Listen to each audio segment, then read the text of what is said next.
예수 그리스도의 복음을 기록하고 있는 신약 성경에 복음서들이 있습니다.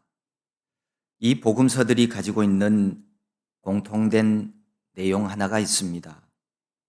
하나같이 다 복음을 전하라라고 말씀합니다.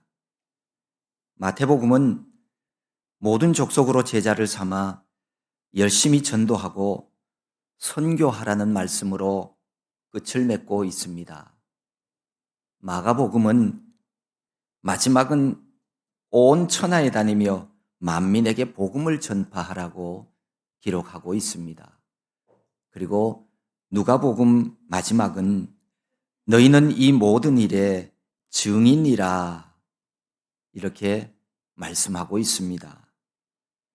복음서의 마지막 부분들은 복음을 전하라는 예수님의 지상 명령으로 끝을 맺고 있습니다.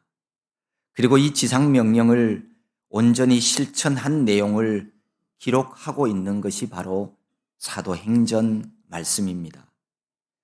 예수님께서는 십자가에서 죽으시고 예언대로 사흘 만에 부활하셨습니다. 부활하신 이후 40일 동안 제자들에게 부활의 확실한 증거를 보여주심으로써 그들의 믿음을 굳건하게 세워주셨습니다. 이와 같은 일들을 감당하시다가 예수님은 사람들이 보는 앞에서 하늘로 올리워 가셨습니다. 그런데 승천하시기 전 제자로서의 사명이 무엇인지를 분명하게 말씀해 주십니다. 예루살렘을 떠나지 말고 내게서 들은 바 아버지께서 약속하신 것을 기다리라. 요한은 물로 세례를 베풀었으나 너희는 몇 날이 못되어 성령으로 세례를 받으리라. 예루살렘을 떠나지 말라고 말씀합니다. 이 예루살렘은 구속사적 측면에서 매우 중요한 의의를 지니고 있는 장소입니다. 믿음의 조상 아브라함이 사랑하는 아들 이삭을 번제로 드리기 위해 올라갔던 모리아 산이 예루살렘에 있습니다. 이삭의 번제를 통해서 예수 그리스도의 희생을 미리 보여주셨던 하나님, 그 하나님께서 이삭을 바친 그곳에다가 성전을 짓도록 섭리하신 것은 결코 우연이 아니었습니다. 그리고 그 뒤에 보면 이 솔로몬 왕은 예루살렘의 바로 그 모리아 산에다가 하나님의 성전을 지었습니다. 뿐만 아니라 구약 성경 이사야서에 보면 여호와의 말씀이 나올 곳이 바로 예루살렘이라고 예언하고 있습니다. 선지자 예언대로 세상에 오신 메시아 예수 그리스도께서 우리 모두의 죄짐을 담당하시고 십자가에 못 박혀 죽으신 곳 또한 예루살렘입니다. 그러므로 예루살렘은 진리의 중심지로서 아주 중요한 의미를 지니고 있습니다. 바로 이 예루살렘을 떠나지 말라고 분부하십니다. 그곳으로부터 진리 운동이 일어나야 했기 때문입니다. 주님께서는 잡히시기 전에 마지막 밤에 제자들에게 보혜사 성령에 대한 약속을 주셨습니다. 내가 가면 보혜사 성령을 너희에게 보내주시겠다고 말씀합니다. 예수님께서 약속하신 성령님, 이 성령님께서 하시는 일은 무엇보다도 복음의 비밀을 우리로 하여금 깨닫게 해 주십니다. 그리고 능력 있는 복음을 전하게 하시는 분, 그분이 바로 성령님이 하시는 일입니다. 예수님 말씀에 의하면 요한의 세례는 그리스도께서 승천 후에 부어주실 성령 강림의 예표였습니다. 그리고 구약 성경 요엘서에 보면 성취의 날에는 하나님의 영이 모든 육체에 부어질 것이라고도 하셨습니다. 이제 그리스도께서 구속 사역을 이루시고 승천하심으로 죄를 회개하고 믿음을 고백한 모든 신약의 백성들에게 성령으로 세례를 주실 것입니다. 사도들이 예수님에게 질문을 했습니다. 주께서 이스라엘 나라를 회복하심이 이때니까? 라고요. 사실 이 제자들의 질문은 예수님께서 4절에서 말씀하신 약속하신 것을 기다리라 라고 하셨는데 그 약속하신 것에 대해 사도들이 오해하고 있었음을 보여주는 내용입니다. 예수님의 공생의 사역 기간 동안 줄곧 제자들은 이스라엘의 민족적인 독립과 회복을 통하여 이루어질 하나님의 나라를 보고자 하는 그런 소망을 가지고 있었습니다. 이스라엘 나라가 로마의 통치에서 벗어나서 그 나라가 회복되고 해방되면 제자들은 자신들이 바로 권력의 그 자리에 앉게 될 것이라고 하는 그런 환상에 빠져 있었습니다. 그런데 예수님이 잡히시고 십자가에 죽으시자 그들의 기대는 산산이 부서졌습니다. 하지만 이제 예수님께서 부활하신 그 주님을 보고서 다시금 정치적인 회복에 관한 기대가 되살아났던 것이죠. 사도들의 질문에 예수님께서 대답하십니다. 때와 시기는 아버지께서 자기의 권한에 두셨으니 너희가 알 바 아니라고요. 때에 대해 묻는 제자들의 질문에 예수님은 직접적으로 노라고 대답하시지는 않았습니다. 그 대신에 제자들의 관심을 장차 그들이 감당해야 할 사명으로 돌리셨습니다. 예수님은 이미 자신도 그의 재림의 날과 시를 알지 못하고 오직 하나님만 알고 계신다고 말씀하셨습니다. 마태복음 24장에 보면 그러나 그날과 그때는 아무도 모르나니 하늘의 천사들도 아들도 모르고 오직 아버지만 아시느니라 라고 말씀하셨어요. 때와 시기에 관해서는 알 바 아니고 다만 감당해야 할 사명을 잘 감당하라는 말씀입니다. 제자들이 감당해야 할 사명은 8절에서 이렇게 말씀합니다. 오직 성령이 너희에게 임하시면 너희가 권능을 받고 예루살렘과 온 유대와 사마리아와 땅끝까지 이르러 내 증인이 되리라. 제자들에게 성령이 임하시면 그들이 하늘의 능력을 받게 될 것이라고 하는 사실을 분명하게 확인시켜 주십니다. 이 능력이라고 하는 말은 그들이 증인으로서의 사역을 감당해 나가는데 필요로 하는 모든 능력을 말합니다. 예수님이 세례 받으실 때 성령과 능력으로 기름 부음을 받으셨습니다. 그리고 나서 주님도 주님께 주신 사역을 감당하셨죠. 자신이 그러했듯이 제자들도 똑같이 기름 부음을 받아야만 사역을 수행할 수 있다는 것을 말씀을 하십니다. 하나님의 일을 하려면, 영적인 일을 하려면 성령의 능력 없이는 불가능합니다. 반드시 능력 받아야 하나님의 일을 할 수 있습니다. 예루살렘과 온 유대와 사마리아와 땅끝까지 이르러라고 하는 이 말씀은 사도들이 앞으로 감당해야 될 그 사역의 순서와 범위를 요약하고 있습니다. 우리가 잘 아는 것처럼 교회의 역사를 기록하고 있는 책이 바로 사도행전인데 이 사도행전 말씀을 살펴보면 정말 놀랍도록 주님이 하신 이 말씀과 일치하고 있습니다. 사도행전 앞에 있는 부분은요, 복음이 예루살렘에서 시작되었음을 기록을 하고 있습니다. 그리고 8장부터 있는 내용은요, 온 유대와 사마리아를 거쳐서 땅끝까지, 그러니까 그 시대 사람들은 로마를 땅끝으로 이해를 했는데 그 로마에까지 복음을 전하는 기사가 기록이 되어 있습니다. 예수님은 내 증인이 되리라 하십니다. 성령이 오시면 권능을 받아 복음 전하는 증인이 될 것이라고 하는 그런 말씀입니다. 예수님 제자들은 모두 예수님의 증인이 되어야 합니다.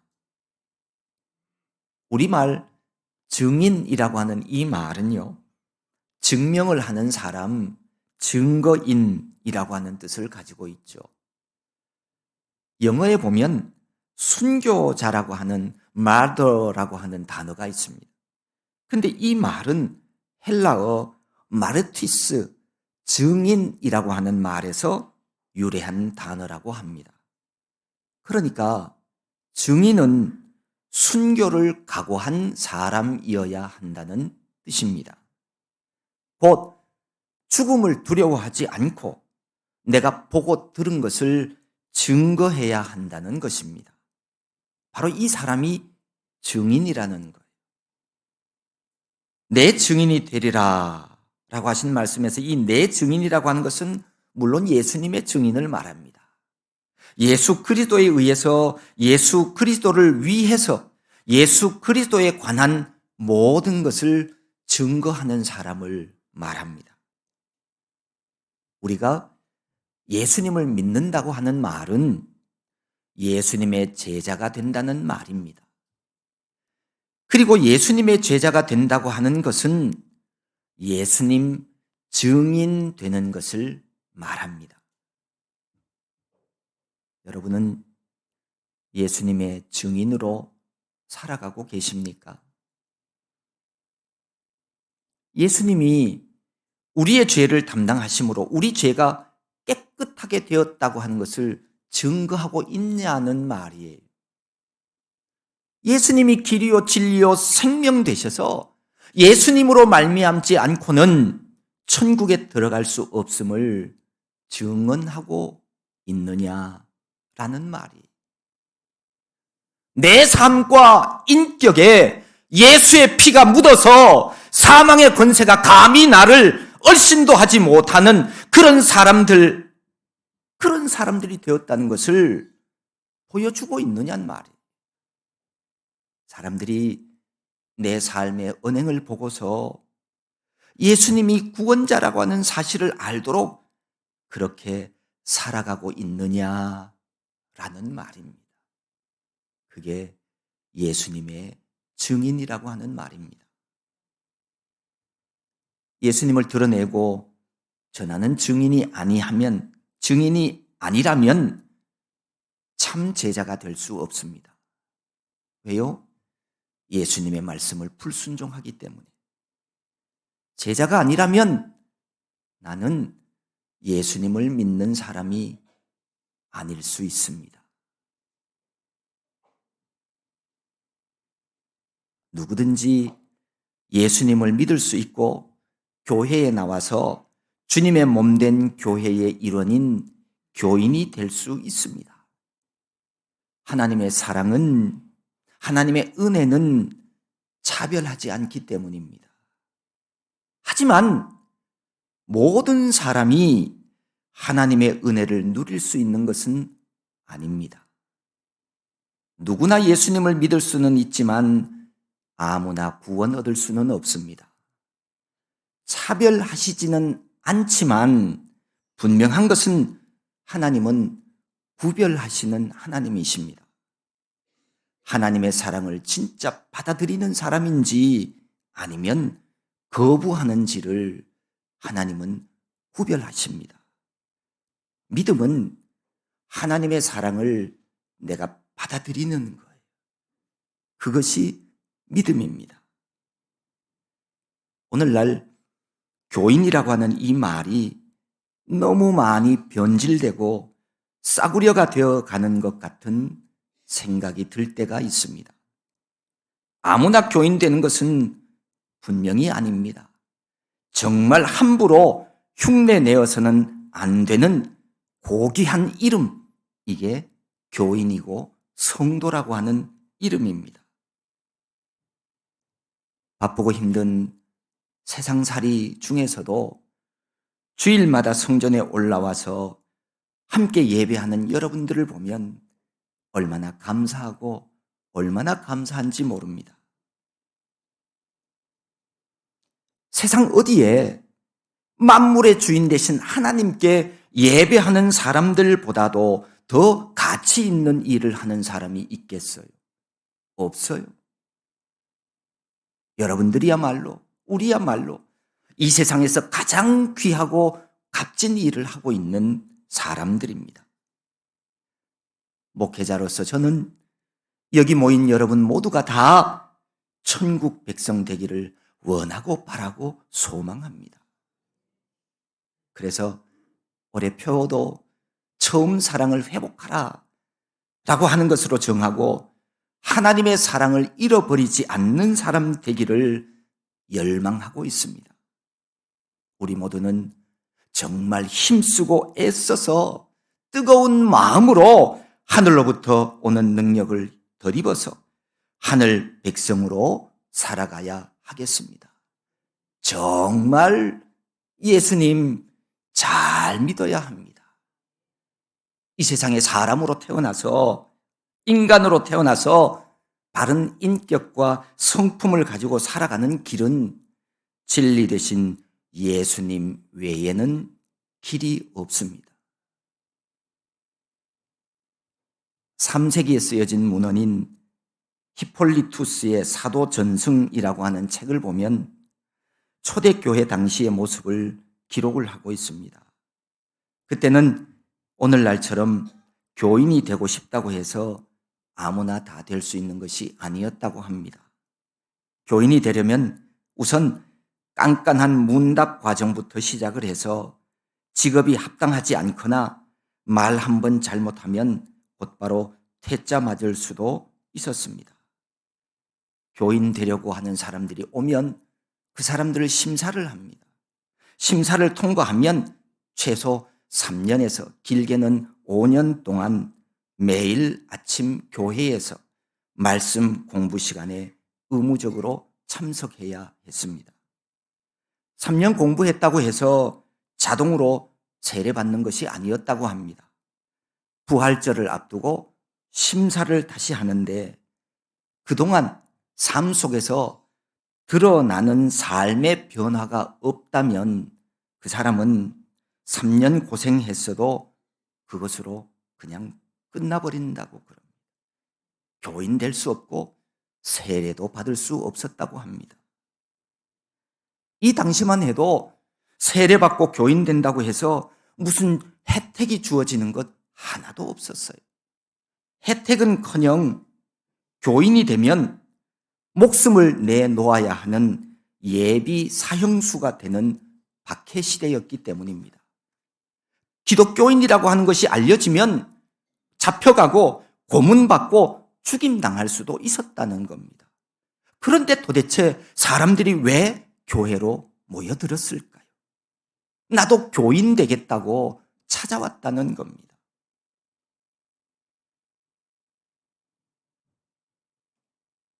부활의 주님을 만난 제자들의 증언 때문이었겠지요.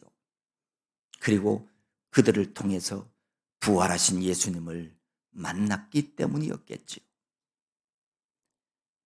오늘 우리는 나는 초대교회 사람들처럼 죽음의 공포도 막을 수 없는 그 믿음이 내게 있는지 돌아보아야 합니다.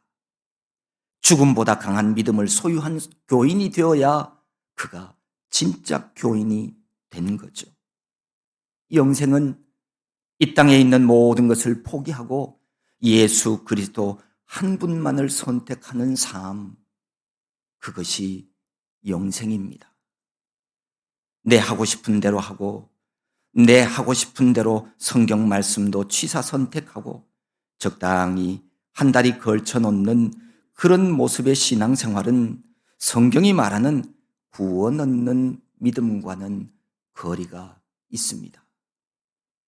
생명을 걸지 않는 취미생활하는 정도의 신앙생활로는 주님이 말씀하신 예수 증인이 될 수는 없습니다. 당연히 순교할 수도 없죠. 주님이 말씀하신 증인은 목숨 걸고 예수가 구원자이심을 증언하는 사람을 말합니다. 특별히 내 증인이 되라라고 하는 이 말씀이 미래 시제로 되어진 이유가 있습니다. 주님이 이 말씀을 하신 때는 아직 성령 강림 이전이었습니다. 그러니까 성령 강림의 약속이 실현되어지면 제자들이 본격적으로 증인의 사역을 감당하게 될 것을 말씀하신 것이죠.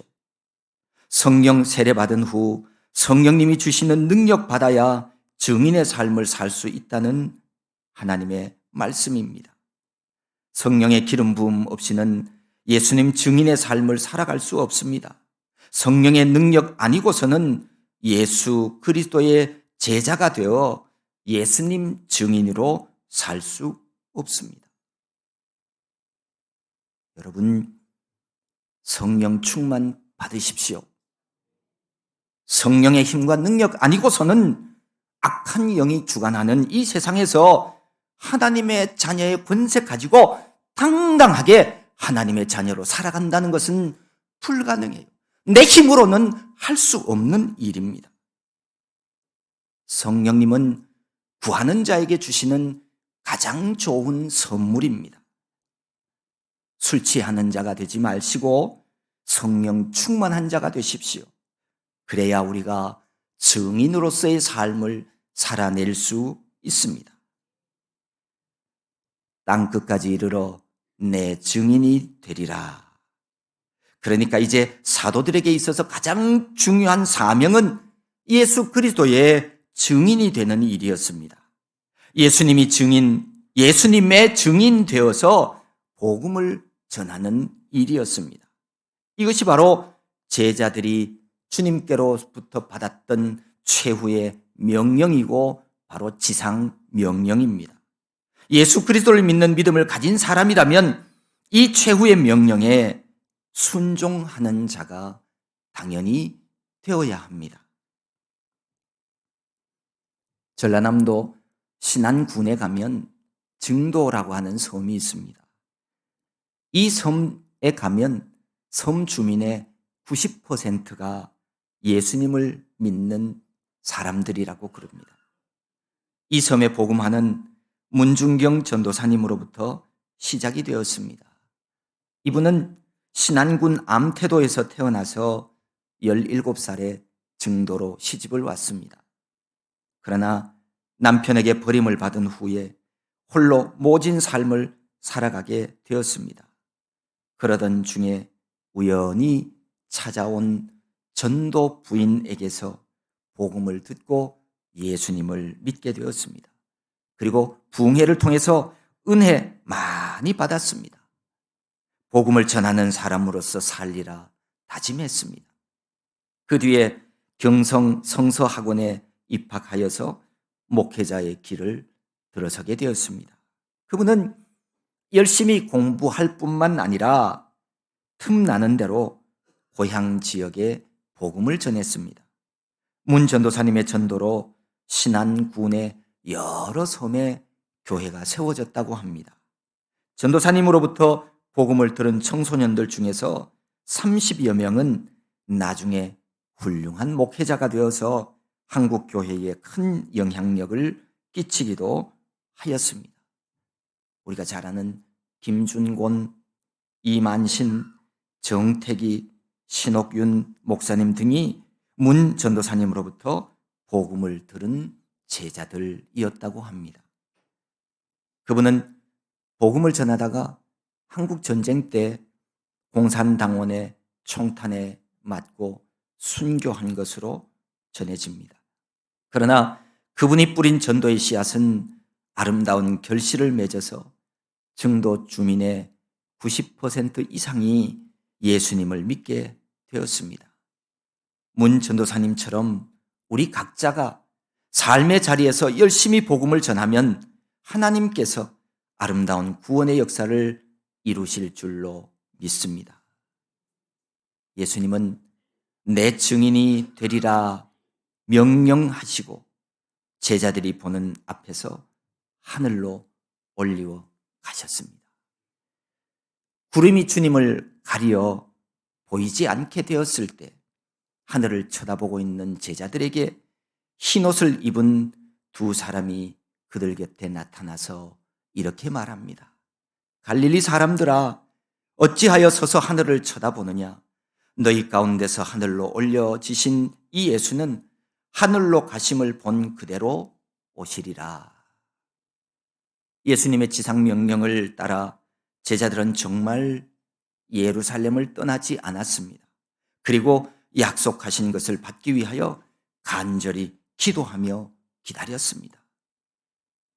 오순절이 되었을 때 그들이 다 같이 한 곳에 모여 있을 때 성령의 강림이 임하였고 성령의 충만함을 받게 되었습니다.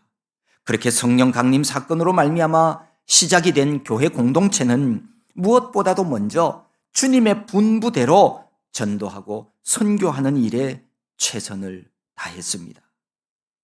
전도는 해도 되고 안 해도 되는 것이 아닙니다. 그리스도인이라면 반드시 해야 하고 주님 오실 때까지 감당해야만 하는 가장 큰 사명이요 주님의 명령입니다.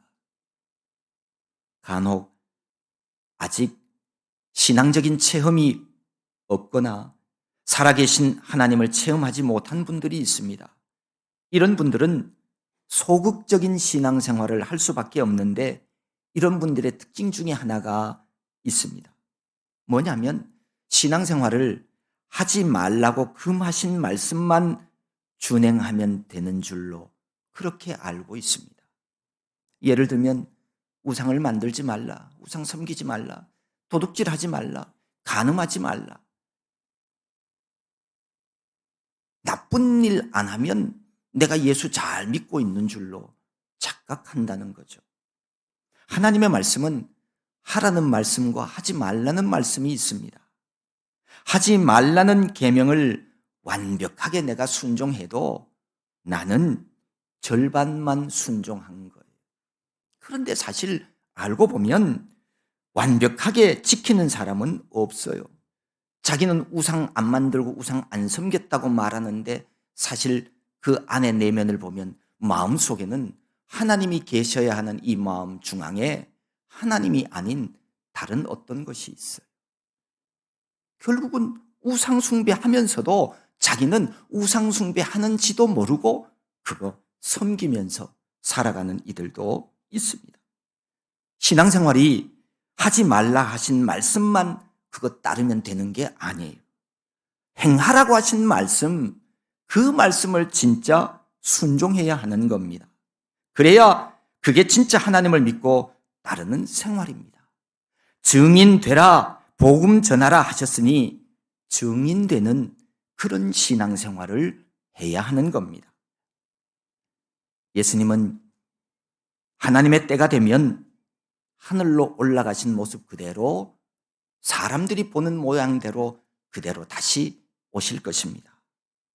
주님이 재림하시기까지 성도들은 주님이 우리에게 주신 명령을 따르고 지키면서 살아가야 합니다. 주님 말씀대로 우리 믿음의 가정과 교회는 복음을 전하며 특별히 다음 세대를 믿음으로 세워가는 일에 힘써야 합니다. 이웃과 세상을 향해서도 복음의 문을 활짝 열고 다시 오실 주님을 전해야 합니다. 우리 교회 승합차에 보면 이런 문구가 있죠. 당신이 더 행복했으면 좋겠습니다. 그래요. 우리가 복음을 전하는 이유가 바로 이것입니다.